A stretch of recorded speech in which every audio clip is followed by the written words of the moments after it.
Brian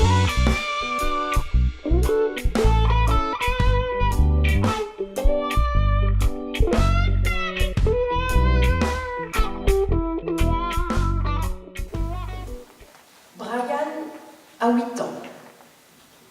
Depuis 3 ans, ses parents sont séparés. Et il vit chez chacun d'eux en garde alternée.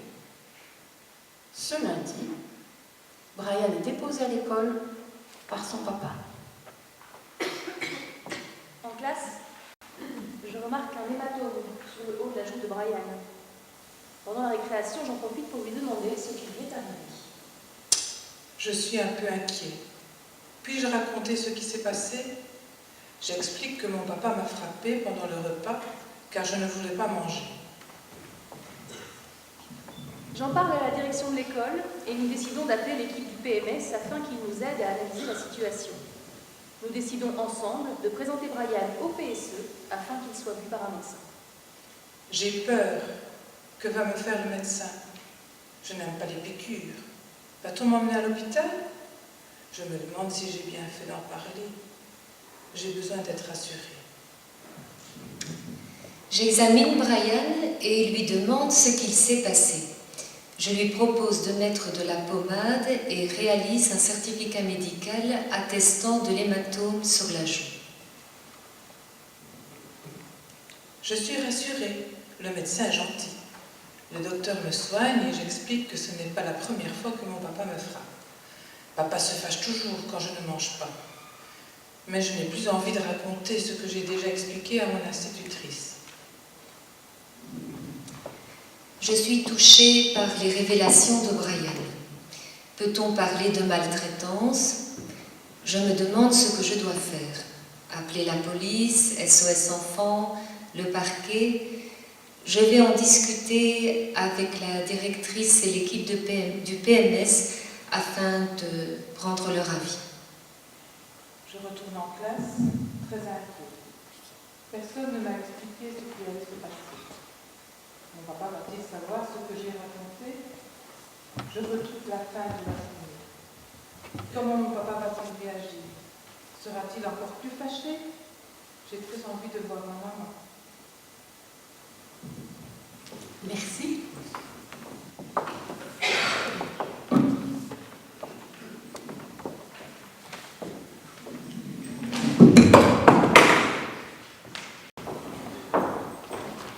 Voilà, on va vous proposer de faire un petit peu un arrêt sur image et je vais tenter de vous expliquer quelques attitudes, quelques conseils que nous avons l'habitude de développer dans le cadre de formation à l'intention de professionnels de première ligne.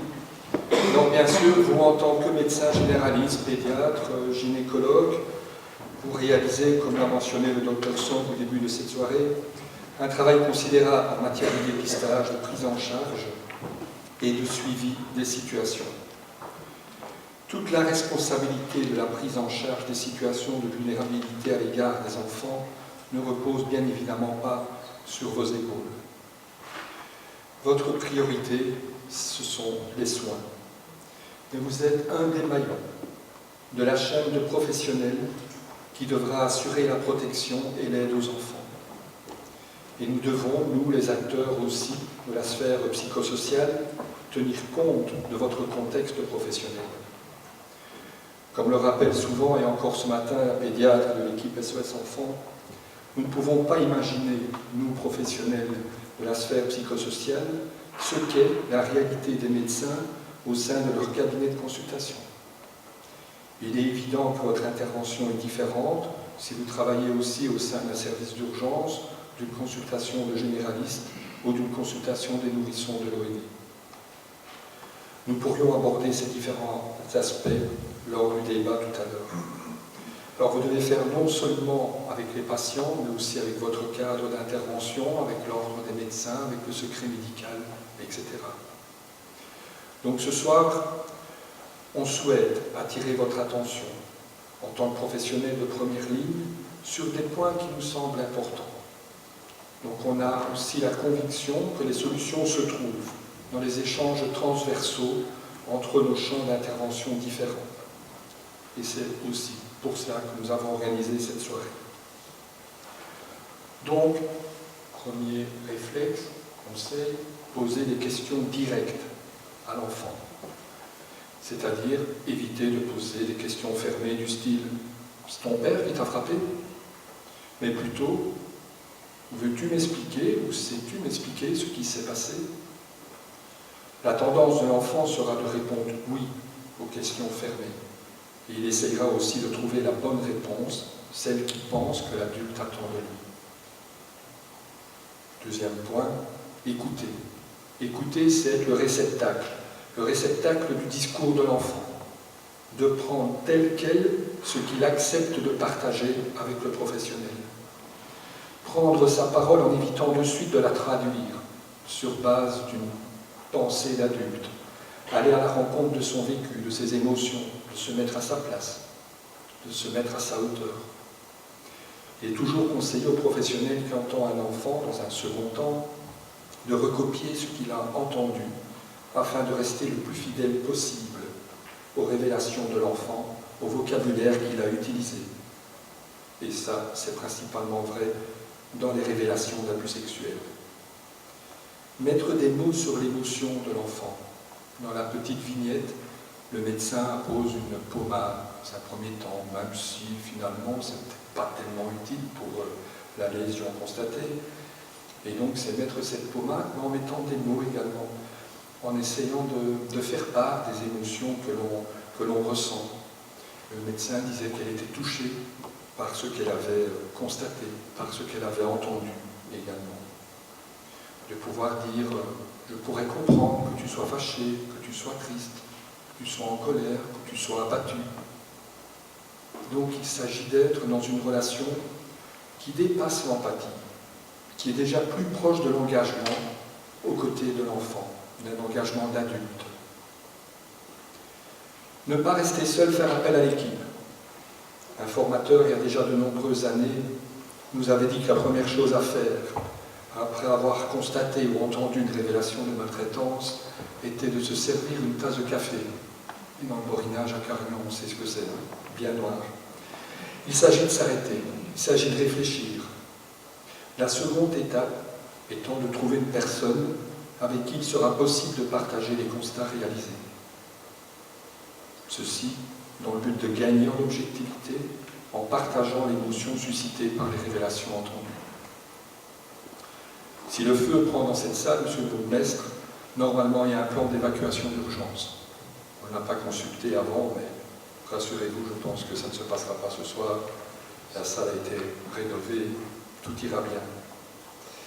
Mais nous nous adressons de la sorte aux professionnels qui sont quotidiennement en contact avec les enfants, dans les écoles, dans les lieux d'hébergement, dans les lieux d'accueil, en leur disant « N'attendez pas d'être confronté à une situation de maltraitance pour savoir à qui vous pourriez en parler.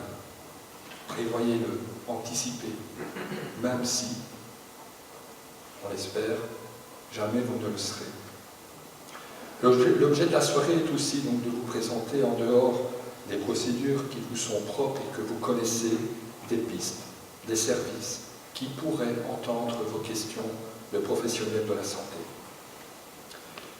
Évitez de faire répéter l'enfant inutilement. L'enfant a parlé à une reprise à son institutrice et c'est suffisant. On en sait assez. Si une procédure est engagée par la suite, il sera amené à rencontrer des experts. Il arrive que lors d'un signalement dans le cadre d'une école, l'enfant doit expliquer ce qui lui arrive à plusieurs personnes avant que une décision ne soit prise. L'institutrice, une collègue de l'institutrice, la directrice, une infirmière, la psychologue, l'assistante sociale. Au fur et à mesure qu'il va répéter, il va perdre confiance en l'adulte. Et de plus, il aura tendance à modifier son discours. Rédiger un constat médical. Les écrits restent et les paroles s'envolent. Le médecin réalise un constat médical qui décrit les lésions constatées. Il arrive que les médecins reprennent aussi le discours qu'ils entendent de la part de l'enfant ou de la part de la personne qui va accompagner l'enfant à cette consultation. Donc ce serait aussi, je pense, important de noter la fonction ou le nom de la personne qui accompagne l'enfant lors de cette consultation. C'est effectivement différent si l'enfant est accompagné par un parent ou par un professionnel du monde scolaire. Informer l'enfant des décisions qui sont prises et des démarches qui vont être faites. On ne peut pas promettre à l'enfant qu'il peut tout nous dire et que nous allons garder son secret. On ne peut pas promettre à l'enfant que rien ne sera fait sans sa décision. Mais on doit idéalement l'informer des décisions qui seront prises par les adultes qui auront pour mission de le protéger.